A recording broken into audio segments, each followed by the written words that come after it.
Pode Respirar, um podcast que vai ajudar o seu filho a respirar melhor. Olá, pessoal! Sejam muito bem-vindos ao Pode Respirar. Estamos no nosso primeiro episódio do podcast mais completo aí para abordar a saúde respiratória do seu filho, porque ninguém merece estar em casa com criança doente, criança tossindo, sem saber o que fazer. Então aqui a gente vai ter muita informação de qualidade, conteúdo muito bacana, com especialistas na área, né? E mães de crianças pequenas, crianças um pouco maiores. Então a gente vai partilhar com vocês não só o nosso conhecimento profissional, mas um pouco também do que a gente vive aí na maternidade com os nossos filhos, né?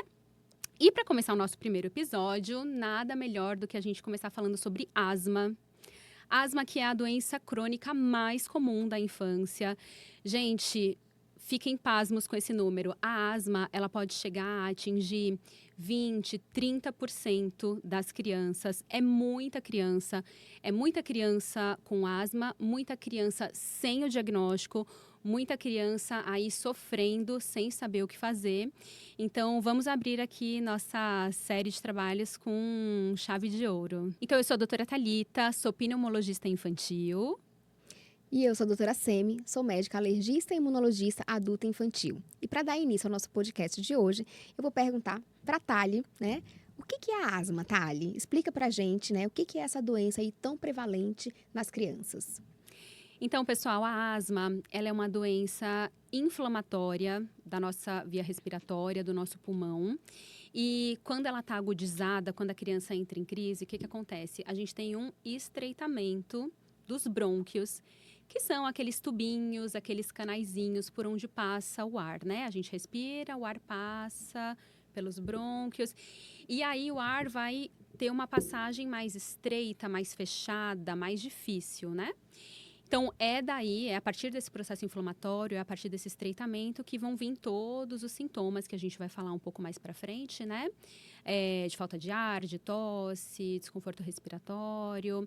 E um dos sintomas muito comuns é a tosse, gente. Então, assim, Semi, a criança está lá tossindo, é uma criança asmática, é uma criança que está agudizada.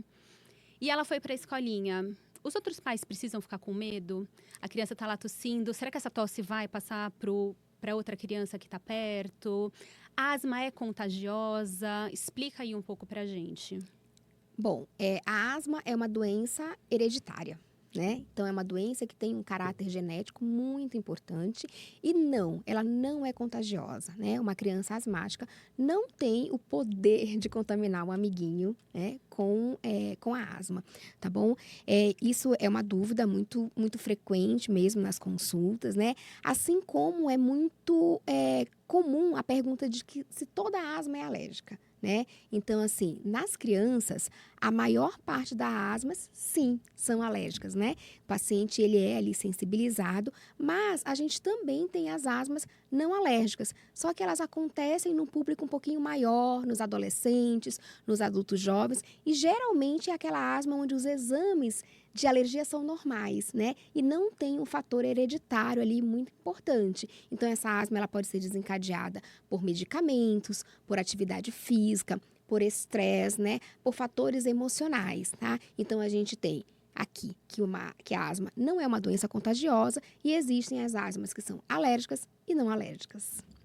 E Thali, fala um pouquinho pra gente quais são os principais sinais e sintomas de asma. Gente, isso eu acho que é um dos pontos que eu mais quero chamar a atenção de vocês, porque as pessoas, os pais, os professores e muitas vezes até os pediatras acham que para que uma criança tenha asma, ela precisa ter aquelas crises de falta de ar, de desconforto respiratório, de estar correndo e parar porque não consegue respirar, de perder o fôlego. E não é bem assim, tá? Então, como eu falei para vocês, a asma tem uma prevalência muito alta. Muita criança é asmática.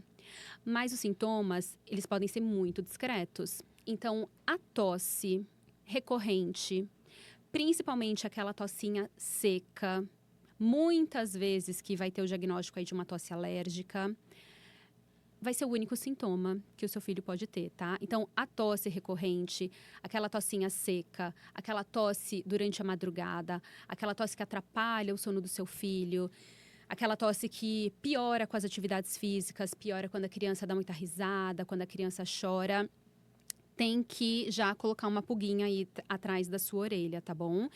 Então, percebam que eu estou falando de tosse, tá? Não é necessariamente falta de ar, não é necessariamente desconforto respiratório, não é necessariamente queda de oxigenação. É tosse, tosse recorrente, tá bom? Uma situação muito comum que eu vejo é assim, a criança que ficou resfriada, que teve um quadro gripal normal, como qualquer outra criança, mas ela não tem uma recuperação igual ao coleguinha lá da escola. É aquela criança que fica tossindo depois que passou a fase aguda do resfriado e fica lá 10 dias, 14 dias, 20 dias tossindo. E aquela tosse que não para. Já acabaram os sintomas gripais. A criança não está mais congestionada, não está mais secretiva, mas a tosse continua. Opa, pode ter alguma coisa errada. Aquela criança que consegue brincar, consegue fazer educação física normal, consegue correr, mas de vez em quando solta aquela tossinha. Não é que ela vai ter uma limitação, que ela não vai conseguir correr, que ela não vai conseguir necessariamente performar. Mas dá aquela tossidinha aqui, aquela tossidinha ali. Não é normal, não é para tossir durante as atividades físicas, gente. Se a criança tosse, mesmo que não seja nada muito chamativo, tem que prestar atenção. Talvez tenha alguma coisa aí. Aquela tosse noturna. Então, muitas vezes é aquela criança que passou o dia super tranquilo, tá super bem, não tosse, tá tranquila. Mas chega à noite, de madrugada, começa com aquela tossinha despertar seca. noturno, né? Exatamente. Às vezes acorda, às vezes nem acorda, mas fica com aquele soninho meio agitado, superficializa o sono com aquela tossinha. Então, gente, esses são sinais e sintomas, assim, muito importantes que tem que chamar a sua atenção, tá bom? Então, eu quero deixar muito clara essa mensagem. Não é necessariamente falta de ar, não é necessariamente perda de fôlego, não precisam ser aquelas crises que a gente vê nos filmes, tá? Mas a tosse recorrente tem que chamar a sua atenção, tá bom? E, Semi, você chegou a comentar aí um pouco, né, da asma alérgica, da asma não alérgica. Para quem está em casa, na prática, né, que é pai e mãe, está vendo aí, sabe que o filho é asmático ou está com essa suspeita. Existe alguma forma aí de, na sua casa, você diferenciar, você saber, são sintomas diferentes, o quadro clínico é o mesmo? Explica um pouquinho aí pra gente. Bom, basicamente os sintomas eles são os mesmos, né? O que acontece é que muitas vezes, por exemplo, a gente tem que pensar no gatilho que desencadeou aquela crise. Então, por exemplo, quando que a gente pode pensar que aquela asma está agudizada por conta de uma crise alérgica? Exemplo, o paciente viajou para um hotel, né?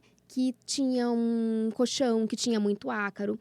A mãe fez uma faxina em casa e a criança estava ali junto. O tempo mudou, né? A variação de temperatura, de tempo. E aquela criança, sabidamente, tem gatilho, né? Esses fatores como gatilho.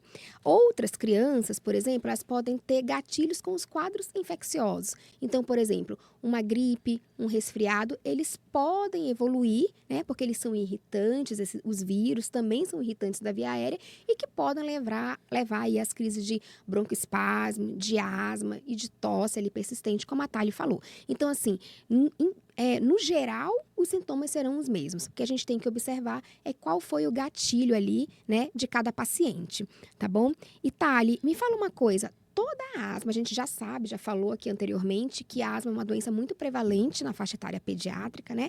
Mas toda a asma, ela começa na infância? Não necessariamente. E, inclusive, gente, uma coisa muito comum que eu vejo é muito interessante, assim, eu vejo bastante isso no meu dia a dia aí como pneumopediatra, né? Eu faço o diagnóstico de uma criança asmática, vou explicando para os pais o que é a asma, e aí os pais ficam, gente, eu também tenho esse sintoma. Eu também sinto isso. Quando eu fico gripada, eu também passo por isso. Quando eu vou fazer uma atividade física, eu também sinto isso. Então, muitas vezes a asma, ela vai se apresentar mais tardiamente na adolescência, na idade adulta, em algum momento mais específico da vida, como na gravidez.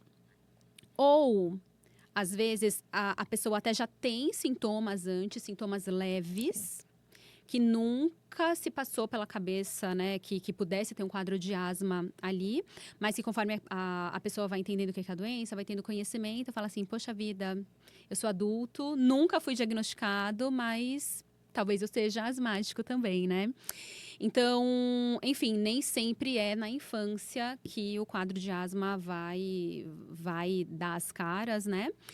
Mas tem alguns pacientes que, na nossa rotina aí de pediatra, no dia a dia, mesmo que não tenha nenhum sintoma clínico, mesmo que a criança nunca tenha tido nenhuma manifestação, já são aqueles pacientes que a gente tem que ficar de olho, que são pacientes que são de maior risco para desenvolver Sim. asma, né? Uhum.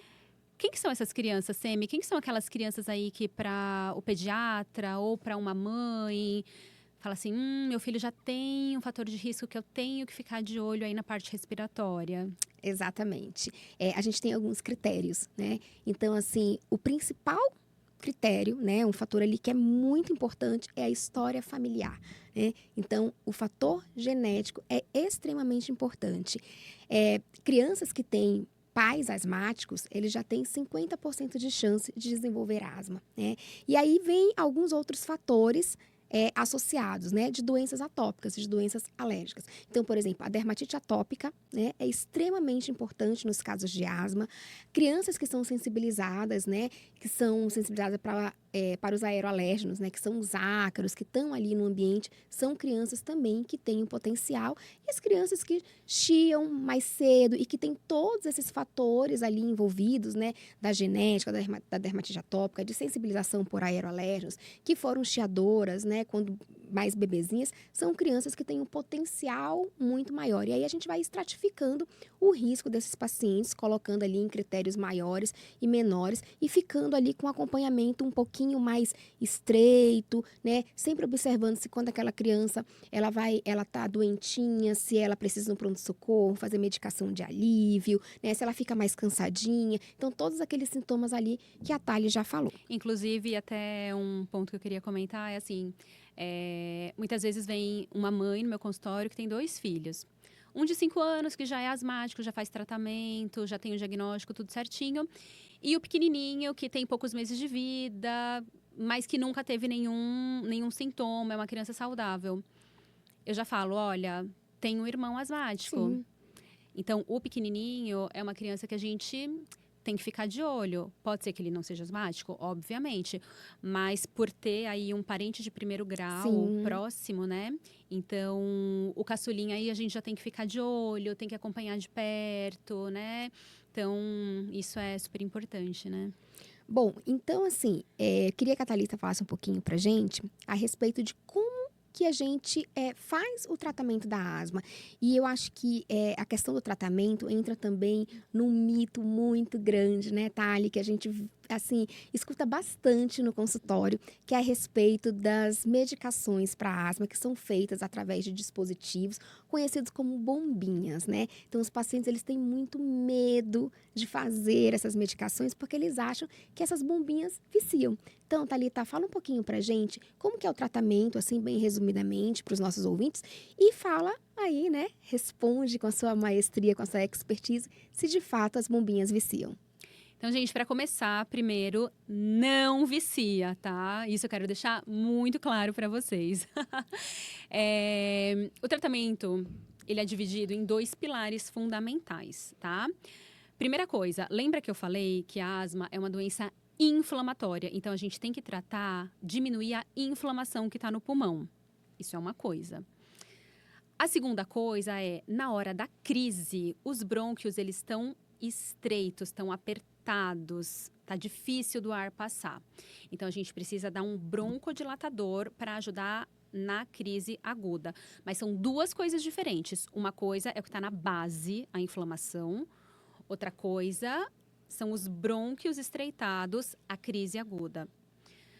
Toda criança que é asmática, né, a gente vai precisar tratar o processo inflamatório se ele não está sob controle. Então, a gente entra com medicações que são os corticoides inalatórios, né? Flixotide, o Clenil, às vezes, associação de remédios como Seretide, Symbicort, entre outros, né? Para tratar o processo inflamatório do pulmão. A outra coisa é a gente tratar a crise com o famoso Aerolin, que é o mais conhecido, broncodilatador, para dar o alívio imediato, né? Mais Mais né? rápido, né? Da crise aguda. A criança que não está fazendo o tratamento desse primeiro pilar, que não trata o processo inflamatório do pulmão, vai ser a criança que vai ter crises mais recorrentes e vai precisar usar o Aerolin, o broncodilatador, com mais frequência. Ela está viciada no Aerolin? De forma nenhuma, mas ela não está tratando o que está na base. Então, ela vai entrar em crise com mais frequência, vai precisar usar o Aerolin com mais frequência. Mas o Aerolin não vicia, os corticoides inalatórios não viciam. E, na verdade, a gente fazer o tratamento adequado, a gente vai prevenir da criança acabar tendo crises mais graves e usar medicações muito mais pesadas, né? Como corticoides via oral, né? Predsim, Prelone, prednisolona, né? Então, as bombinhas não viciam, são super seguras, são muito bem estudadas, mesmo para crianças muito pequenas, tá? Então, não tenham medo, escutem o seu médico, façam o tratamento para evitar usar medicações muito mais fortes. Pelo amor de Deus, gente. Eu vejo muitos pacientes que eu prescrevo o tratamento e eles voltam depois que o negócio já deu ruim, que a criança entrou novamente em crise. Às vezes que a criança internou na UTI e aí eles me confessam, doutora, eu fiquei com medo de usar a Exato. bombinha, eu não usei. Então não tenham medo, gente, não vai viciar o seu filho, tá? Semi, uma coisa que eu queria perguntar para você também, que é uma dúvida muito frequente das pessoas, tem um exame específico para a gente bater o martelo e dizer que a criança é asmática? Bom, primeiro, a asma é uma doença com diagnóstico essencialmente clínico, né? Então, a gente precisa suspeitar daquela doença mediante os sinais e sintomas, um bom exame físico, um bom pediatra ou uma boa alergista infantil, né? Vão estar ajudando vocês aí nesse diagnóstico. E existem alguns exames em que a gente lança a mão para saber ali mais a questão da etiologia, para saber se aquele paciente ele tem alguma sensibilização, visto que a gente já falou várias vezes aqui, né, que a maior parte das asmas nas crianças são alérgicas. Então, a gente pode lançar mão dos exames laboratoriais, onde a gente vai pesquisar um anticorpo específico contra os principais causadores, que são os aeroalérgenos. A gente pode lançar mão dos testes, né, tá ali, de alergia, que todo mundo conhece, que, ai, doutora, mas a gente vai fazer aquele testezinho do braço, que é o teste de prick test, que é um exame de leitura imediata. A gente usa bastante no consultório, o paciente já sai de lá com, né, o diagnóstico da sua sensibilização alérgica, a gente até direciona mais o tratamento, né? E existem alguns outros exames, como a prova de função pulmonar, que a Thali pode falar um pouquinho mais, né, como funciona. E também, Thali, explica para eles se um paciente que é asmático, que tem uma prova de função pulmonar normal, se isso exclui o diagnóstico de asma. Então, a prova de função pulmonar, né, a espirometria, é aquele exame, gente, de soprar, que a criança tem que soprar numa máquina, num aparelho, que a gente vai avaliar como que está a capacidade pulmonar, como que está a função do pulmão da criança, né? Uma espirometria, ela exige uma técnica específica, então a gente já tem um certo limitante aí na pediatria que nem toda criança consegue fazer. Geralmente crianças um pouco maiores, aí pelo menos com 6 anos, né, vão conseguir fazer ainda com algumas limitações. Que a técnica, né, Thali, é uma Isso, técnica difícil de fazer, né? exatamente, Até para adultos, gente, é E difícil. muitos laboratórios, inclusive, se a criança tem menos de 8 anos, nem aceita, né, para fazer. Então, é um limitante que a gente vê bastante aí no nosso dia a dia. Mas a espirometria, ela não é obrigatória também, né, para a gente fazer o diagnóstico. E uma espirometria normal, então uma criança maior, um adolescente que consegue fazer e que tem uma espirometria normal, não quer dizer que não tenha asma, tá, gente? Então, quando a gente vê uma obstrução mais grave, a gente vê que a asma não está bem controlada, é uma asma um pouco mais complicada. Quando a gente vê uma obstrução mais leve, as coisas estão fluindo bem, o tratamento está dando certo. Mas uma espirometria normal, muitas vezes só está mostrando que o tratamento está seguindo no caminho que a gente pensava, que está, né, sendo um tratamento bem sucedido. Mas isso não quer dizer que a gente exclui o diagnóstico de asma, né? E para finalizar, gente, agora a pergunta de milhões aqui, ó. É muito comum a gente ouvir, doutora, eu tinha asma na minha infância e aí minha mãe me colocou na natação E aí ficou tudo bem, eu fiquei curado. Eu vou colocar meu filho na natação. Então, posso abandonar o tratamento? A natação vai curar a asma do meu filho? E aí, Semi, o que você acha? Bom, primeiro que a asma é uma doença crônica, é uma doença que não tem cura, mas ela tem controle, né? Com tratamento, com acompanhamento. E não só a natação, assim como todas as outras atividades físicas, elas são muito bem-vindas no paciente asmático e para qualquer paciente. Mas a asma em si, sozinha, não cura, tá? A natação em si, né, não cura a asma, tá? É preciso que esse paciente, embora ele faça atividade física, ele mantenha o tratamento e o acompanhamento. E é isso. Esse foi o nosso Pode Respirar de hoje. Espero que vocês tenham gostado. A asma é uma doença que tem muitas nuances, né? Que tem fenótipos diferentes. Cada paciente tem uma característica dessa asma. Inclusive, assim, o tratamento, muitas vezes, ele é muito individualizado para cada paciente, para cada tipo de asma que o paciente tem. E, assim, a gente poderia ficar aqui, fazer vários episódios de podcast falando sobre asma, mas esses foram os temas, assim, principais que são mais recorrentes no consultório, ok? Deixem umas 5 estrelinhas pra gente, nos acompanhem a gente no Instagram, acompanhem a gente por aqui. A gente vai ter muitos outros episódios interessantes, informativos.